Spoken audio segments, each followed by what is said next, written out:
আসসালামু আলাইকুম, কেমন আছেন সবাই? গুজরাটে বাংলা ব্লগে স্বাগত জানাই। আজ আমি ফেভারিট ডিশ নিয়ে এসেছি, যেটা বাড়ির প্রত্যেকেই খেতে পারেন। ভিডিওটা আপনারা পুরোটা দেখবেন, না হলে পদ্ধতিটা বুঝতে পারবেন না। রেসিপিটার নাম হলো এগ মোমোজ। প্রথমেই আমি ময়দাতে লবণ আর পানি দিয়ে ময়দাটা মেখে নিচ্ছি। তারপর মোমোজ বানাবার জন্য সামগ্রীতে নিয়েছি বাঁধাকপি, গাজর, ক্যাপসিকাম, রসুন এবং পেঁয়াজ। সব কিছু আমি বারিক চপ করে কেটে নিয়েছি। টমেটো সস তৈরি করার জন্য আমি টমেটোর মধ্যে রসুন আর গোলমরিচ দিয়ে রেডি রেখেছি। এবার কড়ার মধ্যে দিয়ে দিলাম তেল, তেলের মধ্যে দিয়ে দিলাম কাঁচা লঙ্কা কুচি আর দিয়ে দিচ্ছি রসুন কুচি। হালকা করে নাড়াচাড়া করে নিচ্ছি। রসুন আর লঙ্কা বেশি লাল লাল করে ভাজবো না। এবার দিয়ে দিলাম একটা ডিম।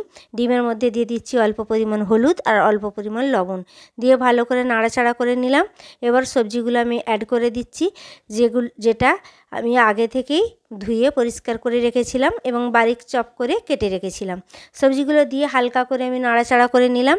এবার ঝালের জন্য দিয়ে দিলাম লঙ্কা গুঁড়ো, তারপর দিয়ে দিচ্ছি আদা বাটা, তারপর দিয়ে দিচ্ছি সয়া সস। আপনারা লঙ্কা গুঁড়োটা স্কিপও করতে পারেন। আমি ভালোভাবে আবার নাড়াচাড়া করে নিলাম। স্টাফিং এবার তৈরি হয়ে এসেছে। এদিকে টমেটো সসের জন্য টমেটোর মধ্যে অল্প লবণ দিয়ে দিয়েছি। স্টাফিং এদিকে তৈরি হয়ে গেছে।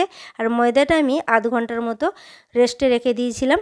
ময়দাটা ভেজাবার সময় কেবলমাত্র লবণ আর পানি দিয়েছি, তেল আমি অ্যাড করি না। দেখুন কত সুন্দরভাবে ময়দাটা একদম পারফেক্ট তৈরি হয়ে গেছে মোমোজের জন্য। ছোট ছোট করে গুটি কেটে পেঁড়ে বেলনিতে লুচির মতো করে আমি বেলে নিয়েছি। লুচির মধ্যে আমি স্টাফিং দিচ্ছি, দিয়ে ঠিক এরকমভাবে ডিজাইনটা করছি, ফুলের মতো ডিজাইন। আমি এখানে মোমোজ তৈরি করেছি 2 রকম ডিজাইনে। আপনারা পারলে আপনাদের মন পছন্দ ডিজাইন তৈরি করতে পারেন। দেখুন কত সুন্দরভাবে তৈরি করছি।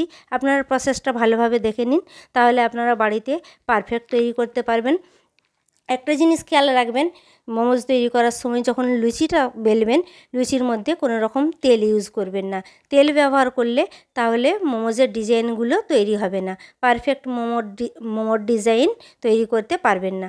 দেখুন, এমনকি আমি যখন মোমোজের ডিজাইনটা তৈরি করছি, হাতেতেও কোনো রকম তেল লাগাইনি। আটা দিয়ে আমি লুচি বেলেছি এবং হাতেতে আমি আটা দিয়েই ডিজাইনটা তৈরি করছি।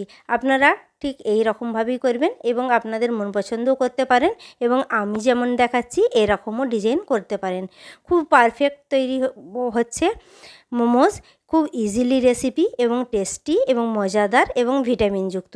আপনারা পারলে এরকম তৈরি করবেন এবং নিজেরাও খাবেন, বাড়িতে মেহমান আসলে তৈরি করে খাবেন। মোমোজ তো আপনারা নিশ্চয়ই সবাই খেয়েছেন, কিন্তু কম খরচে টেস্ট এবং ভিটামিনে ভরা চটপট তৈরি হয়ে যায়। এরকম পদ্ধতিতে এই প্রথমবার খাবেন। কম সময়ের মধ্যে তৈরি করে ফেলতে পারবেন।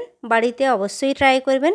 বাড়িতে অন্য কিছু যদি না থাকে, হঠাৎ মেহমান চলে আসে, তাহলে আপনারা তৈরি করতে পারেন। ছেলেদের বাচ্চাদের বার্থডেতেও আপনারা তৈরি করতে পারেন। দেখুন মোমোজগুলো এবার তৈরি করে ফেলেছি, একদম এক ডিশ তৈরি হয়ে গেছে। এবার মোমোজগুলো সেদ্ধ করার জন্য একটা পাত্রের মধ্যে অল্প পরিমাণ পানি দিয়েছি, তার মধ্যে দিয়ে দিয়েছি একটা স্ট্যান্ড এবং তার মধ্যে দিয়েছি একটা হোল পাড়া ডিশ। তার মধ্যে ব্রাশে করে তেল লাগিয়ে দিয়েছি, যাতে করে মোমোজগুলো সেদ্ধ করার সময় লেগে না যায়। এবার দেখুন ঠিক এরকম প্রসেসই আপনারা করবেন এবং সেদ্ধ করবেন। আপনারা পারলে প্রেসার কুকারেও সেদ্ধ করতে পারেন। দেখুন, এবার ঢাকা দিয়ে দিলাম 10 মিনিটের মতো। 10 মিনিট পর খুলে দেখছি একদম মোমোজ রেডি হয়ে গেছে, সেদ্ধ হয়ে গেছে। এবার চামচে করে আমি তুলে নিচ্ছি। দেখুন তেল লাগাবার জন্য মোমোজটা একদম লাগছে না, একদম পারফেক্টভাবে সেদ্ধ হয়ে গেছে। এবার টমেটোর সস আমি তৈরি করে নিচ্ছি।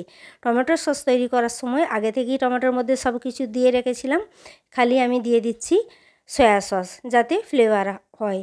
আপনারা সয়া সসও স্কিপ করতে পারেন। আমি এখানে ফ্লেভারের জন্য সয়া সস ইউজ করেছি। মোমোজ এবার রেডি হয়ে গেছে। দেখুন কত সুন্দর হয়েছে আমার মোমোজ। আমার ভিডিও দেখার পর আপনাদেরকে কেমন লাগলো সেটা আপনারা কমেন্টে জানাবেন। আমার অনুরোধ আপনাদের কাছে এতটুকুই, আপনারা ভিডিওটা দেখে ফেসবুকে ফলো, ইউটিউবে সাবস্ক্রাইব করে দেবেন। আমার ভিডিও কেমন লাগলো জানাবেন। আল্লাহ হাফিজ।